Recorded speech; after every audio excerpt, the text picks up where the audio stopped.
그 법제사법위원회 정말로 핫하게 돌아갔고 원래도 그곳이 갈등이 많은 곳인데 그 갈등 빈도도 높아지고 수위도 높아진 것 같습니다. 이용 선배. 예, 그렇습니다. 그 뭐 최근에 일단 육선의 추미애 그 의원이 이제 법사위원장으로 간 것 자체가 되게 이례적이고 또 이제 거기에 또 야당 간사로는 오선의 나경원 의원이 갔잖아요. 그래서 두 사람 다 이제 판사 출신의 강성희 이미지가 강해서 한쪽은 뭐 추다르크, 뭐 다른 쪽은 나다르크 이렇게 얘기를 하는데 두 사람이 일단 거기에 배치된 것만으로도 상당히 좀 긴장이 텐션이 높아지고 거기다 또 이제 그 조국혁신당 박은정 의원도 우리 유튜브나 어디 나가서 말씀하시는 거 보면 되게 논리 있고 지지 않고 지지 않으시더라고요. 목소리도 좀 이렇게 세게 나가시면서 그래서 그냥 보는 것만으로도 저기서 매일 무슨 일이 벌어지겠구나 뭐 이런 생각을 하게 되죠. 아니 거기에 더해가지고 나경원 의원이 사실은 간사로 정식으로 이제 부임하기도 전에 벌써 큰일을 하나 벌였는데 초선은 가만히 있어 이렇게 그러니까 말한 거죠. 네. 그 자리에서 이제 나경원 의원 그 간사하는데 박은정 의원 등이 내란 옹호자는 법사위원 자격이 없다. 그다음에 내란 당일에 유성이랑 통화 왜 했냐. 그랬더니 나경원 의원이 이제 소선은 가만히 있어 아무것도 모르면서 뭐 이렇게 말씀을 하셨고 그러니까 또 이제 박은정 의원께서 국민 대표를 무시하는 거다. 그때 이제 추미애 위원장이 살짝 발을 얹히면서 초선 의원도 국민 대표할 자격이 있다. 그래서 이제 그게 계속 여진이 오더라고요. 나중에 이제 그 다음 회의에서는 뭐 서영교 의원이 거기다 덧붙였잖아요. 어떻게 말씀을 그렇게 하십니까? 비슷한가요? 워낙 목소리가 특이하셔가지고 제가 낮은 목소리 흉내는 못 낼 것 같은데 그리고 뭐 나중에 또 아까 이야기했지만 그 이후에 또 뭐 회의 진행 방식 두고 나경원 의원이 나치 독재라고 하니까 또 뭐 박은정 의원이 독재는 윤석열이 했잖아요 하니까 또 거기에 또 서영교 의원이 살짝 덧붙이더라고요. 나씨 독재라고 하더라고요. 정말로 법사위가 한편으로는 시청자 입장에서는 재미있기도 한데 국회라는 중요한 공간에서 뭔가 굉장히 중요한 법안들을 통과시키는 관문이기 때문에 과연 여야가 일처리를 잘할 수 있을지 이런 점에서 우려가 되는 측면도 없지 않은데 오늘은 본격적으로 법사위 이모저모에 대해서 살펴보도록 합니다. 특히 여성 의원들의 주목을 해보려고 하는데요. 먼저 추미애 법사위원장 어떤 인물입니까? 민주당 계열 의원으로서는 드물게 대구가 고향이고요. 그래서 이제 세탁소집에서 뭐 이남 임녀 중 셋째로 태어났다고 합니다. 그래서 본인 소개할 때 항상 세탁소집 딸이다 뭐 이런 얘기 예전에 많이 하셨던 것 같고 그래서 이제 한양대 법대를 나오셨고요. 그 82년도에 사법고시를 붙었는데 당시에 이제 합격자 300명 중에 여성이 3명에 불과할 정도여서 굉장히 화제가 됐고 더더군다나 서울대 출신이 아니라는 것도 되게 화제가 됐다고 합니다. 그리고 이제 유명한 게 러브 스토리인데 대학 시절부터 동기인 서성환 변호사하고 이제 캠퍼스 커플이라고 그래서 7년 동안 교제를 하고 그 남편은 좀 늦게 85년에 3년 늦게 됐어요. 그래서 기다렸다가 결혼을 했다고 합니다. 그리고 이제 추미애 의원은 영남인데 남편은 정읍 호남이라서 결혼 반대도 되게 심했는데 그리고 남편이 이제 교통사고 후유증으로 다리가 살짝 불편하신가 봐요. 그래서 그랬는데 이제 그걸 반대를 무릅쓰고 결혼을 했고 그래서 본인 소개할 때마다 대구의 딸, 호남 며느리 이렇게 얘기를 한다고 합니다. 뭐 이용우 선수 어떻게 말씀을 그렇게 하십니까? 제가 보니까 이게 좀 구체적으로 러브 스토리가 좀 있는데 이 추 의원 본인이 이제 언론 인터뷰에서 그 한 말을 인용하면 그때 이제 사법고시 1학년 때 그 고시 1차 합격하고 난 뒤 해인사에 절에 들어가서 공부하려고 들어갔는데 어느 날 이제 며칠 내린 눈으로 인적이 없던 날 편지 한 통이 왔다고 합니다. 편지 한 통이 해인사로? 그때 동기 동창인 서성환이라는 학생한테서 편지가 왔는데 동양화 묵선사의 여백 이야기를 해서 그런 내용인데도 편지를 읽고 이 책에 집중을 할 수가 없었다고. 그 러브 스토리에 그의 깊은 눈배가 떠올랐기 때문에. 그래서 이제 그 이후로 이제 뭐 한양대에서 집으로 가는 10km 거리 걸어갈 때마다 이 전화통이 당신은 공중전화잖아요. 공중전화 나오면 전화통으로 가가지고 항상 전화하고 해서 그래서 한 7년 동안 열애해가지고 이제 이 결혼에 꼴이 나게 되죠. 그리고 여러분들 서성환 변호사 어떤 분인지 모를 수 있는데 이분 같은 경우에 당시만 하더라도 이제 쉽게 얘기해가지고 그 변호사들이라는 것이 지금과는 다르게 굉장히 로비도 많이 해야 될 그런 시기였는데 그런 걸 안 한 분으로 유명하고 그 지역에서도 보면은 본인 고향이나 등지에서 일을 하면서 그 시민단체 활동들을 굉장히 많이 했다고 하더라고요. 그렇기 때문에 아마도 이제 판사이자 나중에 국회의원이 된 추미애 의원을 여러모로 도운 게 아닌가 싶은데 일단 추미애 의원은 사법연수원 14기입니다. 14기에는 쟁쟁한 분들이 참 많은데 홍준표 전 대구시장도 그 중에 하나라고요. 홍준표 전 시장도 있고요. 지금 국민의힘 주호영 의원, 그다음에 열린우리당 시절에 신기남 전 당의장도 하셨죠. 그다음에 그 박근혜 정부 때 의원도 하고 이제 행안부 장관도 했던 정종석 서울대 법대 교수로 지냈죠. 그다음에 권순일 대법관, 뭐 그다음에 최동욱 검찰총장, 뭐 김진태 그 강원지사 등 뭐 쟁쟁하십니다. 네. 근데 당시만 해도 추미애 의원이 좀 조용하고 차분했다. 지금 모습하고 완전히 달랐다 이렇게 얘기하고요.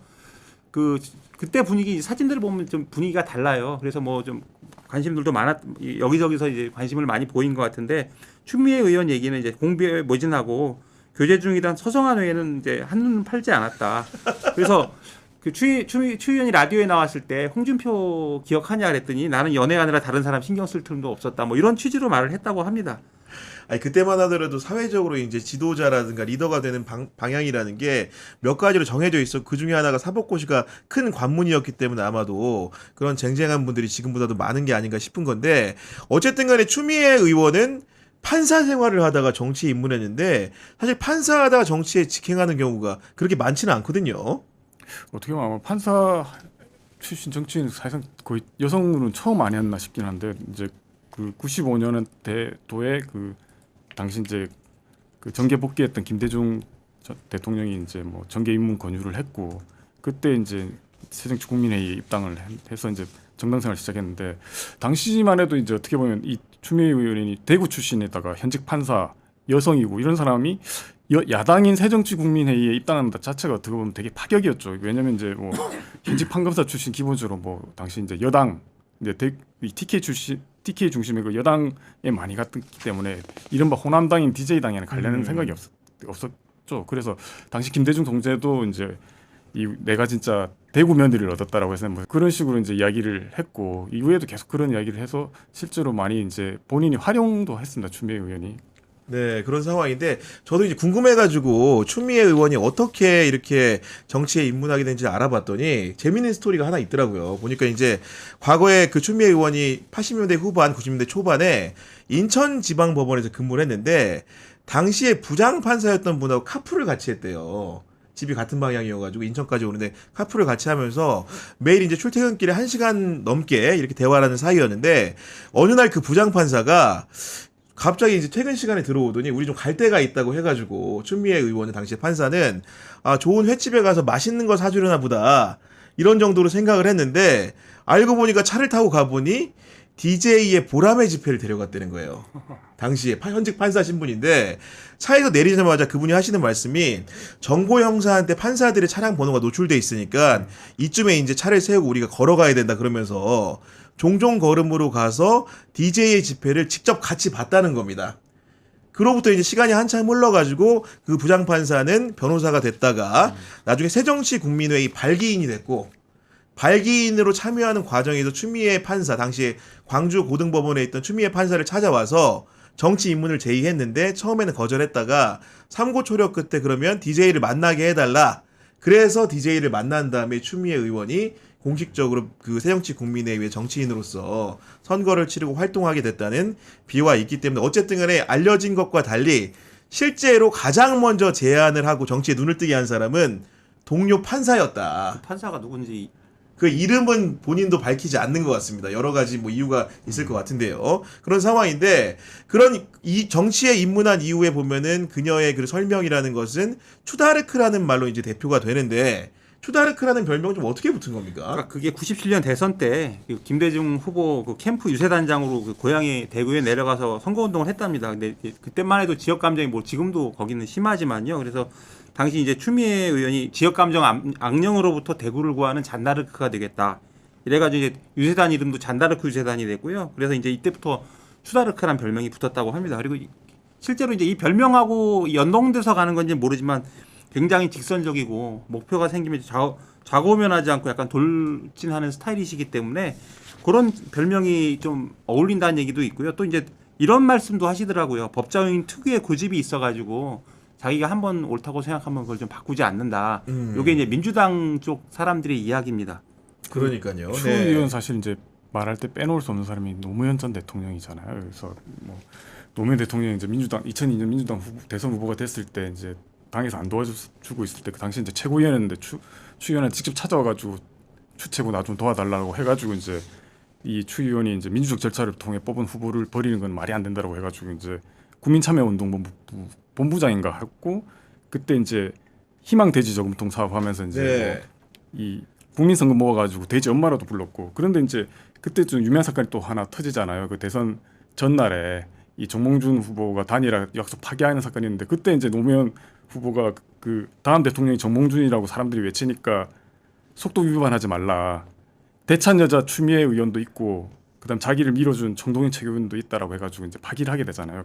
그때만 해도 어떻게 보면 추미애 의원이 이른바 친노의 길을 걷지 않을까 맞아요. 싶었는데 네. 뭐 아시다시피 이제 그 총선 개입 발언 때문에 이제 노무현 대통령 탄핵 때 그 민주당에서 이제 사실 당론으로 정해지니까 탄핵 찬성을 하죠. 그래서 본인은 이제 이게 이제 반대 입장이었지만 당론이기 때문에 따를 수밖에 없었다고 했는데 이제 탄핵 역풍 불면서 이 민주당 선대위원장하고 그 유명한 이제 그 호남에 가가지고 이제 사죄 삼보일배 하잖아요. 삼보일배 하면서 그때 광주 금남로에서 망월동까지 뭐 15km 삼보일배 하고 난 뒤에 바로 구급차에 실려가가지고 그때 이제 후유증으로 추 대표 무릎이 지금까지 아프다고 하더라고요. 그거 이제 말씀드리면 제가 국회 출입할 때 국회 가면 한의원이 있습니다. 그래서 네.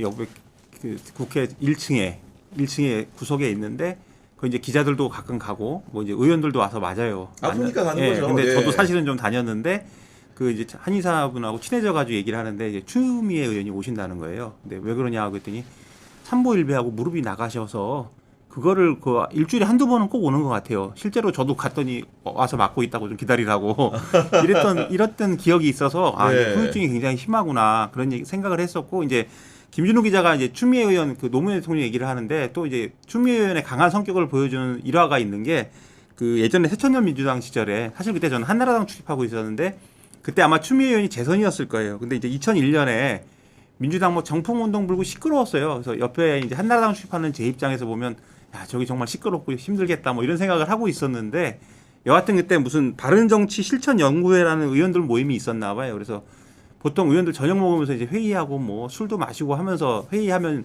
기자들 밖에서 기다리고 뭐 이게 이제 일상이 그렇죠. 그 시절은 일상이었습니다. 그래서 그랬는데 이제 기자들이 기다리고 있었는데 회의가 기분 좋게 끝났나 봐요. 그래서 나와서 근데 이제 기다리는 기자들하고 그럼 잠깐 와서 해서 뭐 저기 얘기 좀 해주겠다 하면서 이제 뭐 저녁 자리는 아니고 늦은 무슨 술자리 비슷하게 되겠죠. 가볍게 마시면서 하는데 그때 이제 추미애 의원이 좀 술이 취한 거예요. 취해서 뭐 당시에 이제 한나라당 총재였던 이회창 총재를 상의해서 뭐 이회창 이놈 뭐 이러고 이제 이문열 소설가가 조선일보에 무슨 글을 썼는데 네. 뭐 저기 그것도 자기하고 좀 자기를 비판하는 글이었나 아무튼 그런데 이문열 같이 가당치 않은 놈이 X 같은 조선일보에 뭐 글을 써서 그다음에 이제 동아일보 기자하고 언쟁을 벌이다가 뭐 사주 지시로 글을 썼냐 사주 같은 놈 뭐 사주가 그렇게 가르쳤냐 이렇게 언쟁을 했는데 이게 지금도 기억나는 게 당한 사람은 동아일보 기자인데 그 기사는 조선일보에 나왔어요. 아, 그래요? 그래가지고 그때 이제 보고 이제 굉장히 쇼킹했었죠. 그런데 그때 이제 느낀 거는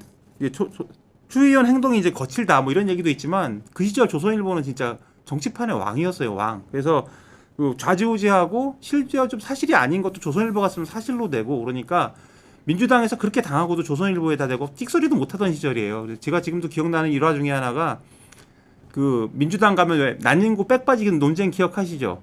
그 난닝구가 네. 누구를 가리키는 거냐면 사실상 그 시절에 이제 민주당 보면은 부위원장이라고 해서 지역에서 활동하시는 그 당원들이 계세요. 근데 그분도 좀 말도 거칠게 하시고 그러는데 그분들이 이제 회의를 한 거예요. 그때 민주당 어려울 때 회의를 했는데 그 회의는 이제 비공개죠. 그런데 조선일보에 그 다음 날인가 그 발언이 그대로 나왔어. 아, 그 회의한 내용이 누가 봐도 그거는 밑에다가 흘려준 뭐 거죠. 흘린 게 아니지. 그건 녹음을 했구나. 녹음을 한 예. 거예요. 녹음을 한 거. 누가 봐도 그건 어쩔 수. 근데 민주당이 찍소리도 못해요. 그냥 뭐 이러면 옳지 않다. 이 정도로 넘어간 거야. 지금 같으면 수사하죠. 그렇죠. 그러니까 상상도 못할 그럴 일인데. 정도로 민주당이 좀 조선일보 눈치를 보고 그러던 시절이에요. 사실 그랬는데 추미애 의원 혼자 거기서 그렇게 막 뭐 X 같은 막 이러면서 그럼 그때부터 아 결기는 대단하구나. 뭐 말에 이런 감정을 표현하는 걸 떠나서 야, 저 사람은 용기가 참 대단하다 이런 생각은 저는 좀 했었어요 그때. 그러니까 아무래도 이제 그 언론과도 그렇게 이제 옳은 소리를 할 수 있었기 때문에 어떻게 보면 검찰 권력의 끝판왕이라고 할 수 있는 윤석열과도 법무부 장관을 하면서 대차게 이렇게 겨룰 수 있었던 게 아닌가 싶고 어쨌든 간에 그런 부분들을 많이 인정을 받아가지고 사상 최초로 지역구 5선 여성 국회의원에 등극을 하기도 했었고 뭐 어떠다 보니까 민주당 대표에도 오르기도 했거든요. 당대표로서 추미애는 좀 어땠습니까? 그 2016년에 이제 지역구 5선 하고 났는데 그 같은 해 이제 민주당 전당대회에서 이제 당대표 오르는데 이게 어떻게 보면 민주당 역사상 최초로 대구 경북 출신 여성 당대표이기도 하죠. 근데 당시에 이제 사실 보면 친문계의 전폭적인 지지를 받았잖아요. 그러니까 아까 제가 잠깐 친노 이야기를 했는데 이 친노와 어떻게 보면 예전 관계 있었던 분인데 이 추 대표가 이제 친노를 개성한 친문계 지지로 당대표 되는 게 어떻게 보면 이 정치가 생물이라고 하지만 약간 네. 아이러니라는 생각도 드는데 사실 당시 이 보면 이제 뭐 친문 입장에서는 추 의원 외에 사실 선택지가 별로 없었어요. 그 당시 그 비주류 이종걸 의원 이런 사람들은 완전히 그 저기 문재인 당시 이제 대표 반대하고 이랬기 완벽한 때문에 대척점이었죠. 그리고 그때 이제 다 후보로 거론되던 정세균 의장 그러니까 의원이 이제 국회의장으로 가버리는 바람에 이제 대안이 별로 없었긴 했는데 제가 그때 이 기억나는 게 당시 이제 추 의원이 사실 뭐 이렇게 기자들한테 프렌들리한 의원은 아니잖아요. 그런데 그때 그 직전에 경선관리위원회인가 그 아마 위원장을 했는데 문재인 대표 당선될 때 그때 이제 비주류 쪽에서는 문제 제기 되게 많이 하죠.